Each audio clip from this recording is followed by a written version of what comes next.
कैसे हैं आप। माय डियर स्टूडेंट्स, आज का हमारा टॉपिक है सेल डिवीजन। कल हमने ट्रांसमिशन ऑफ कैरेक्टरिस्टिक्स यानी खसूसियात की मुंतकिली के बारे में पढ़ा था। आज हम पढ़ेंगे सेल डिवीजन, सेल की तकसीम के बारे में। डियर स्टूडेंट्स, हमारी बॉडी के अंदर, जिस्म के अंदर अरबों खरबों जो है सेल्स होते हैं। सेल जब ओल्ड हो जाते हैं तो वो टूट जाते हैं और वो टूटने के नतीजे में नए सेल्स जो है वो पैदा हो जाते हैं। इसको कहते हैं सेल डिवीजन, सेल की तकसीम को। Cell division is a process by which a cell divides into two daughter cells. Cell की तकसीम का वो अमल जिसके दौरान सेल जो है टूट के नए दो डॉटर सेल में तकसीम हो जाए। ठीक है। सेल डिवीजन में ये होता है कि एक सेल जो है वो टूट जाता है और नए दो डॉटर सेल्स जो है वो पैदा करता है।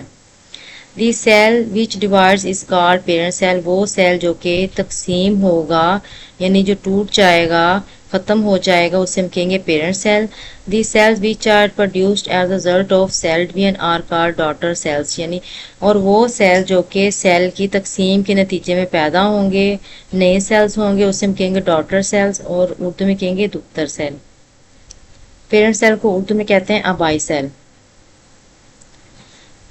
Before the start of cell division, the parent cell passes through a phase called interphase.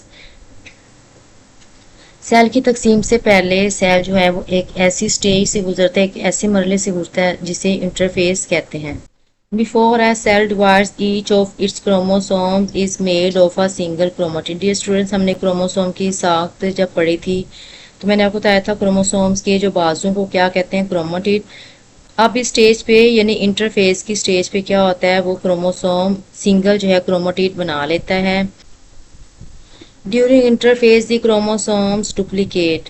Dear students, अब देखिए इसने जो है ना सिंगल क्रोमेटिड बनाया था, तो अब जो है जब इस स्टेज पे यानी इस स्टेज की सबसे जो अहम खसूसियत यही होती है कि इस स्टेज पे आके क्रोमोसोम जो है अपनी डुप्लीकेट कापियाँ तैयार करते हैं। जब डुप्लीकेट कापियाँ तैयार कर रहा है तो इसका मतलब जो एक क्रोमेटिड था उसने अपनी हूबहू वैसी कापी तैयार की है, तो दोबारा से कितने क्रोमेटिड्स हो गए, दो। ठीक है। It means that each chromosome makes a new chromatid. इसका मतलब है जो क्रोमेटिड सिंगल हो गए तो उसने वो अपनी दोबारा से कॉपी तैयार कर ली है, नया क्रोमेटिड तैयार कर लिया। As a result each chromosome consist of two chromatids. अब दोबारा से क्रोमोसोम जो है दोबारा से दो क्रोमेटिड्स, उसके पास दोबारा से दो क्रोमेटिड्स तैयार हो जाएंगे। The process of cell division involves two phases.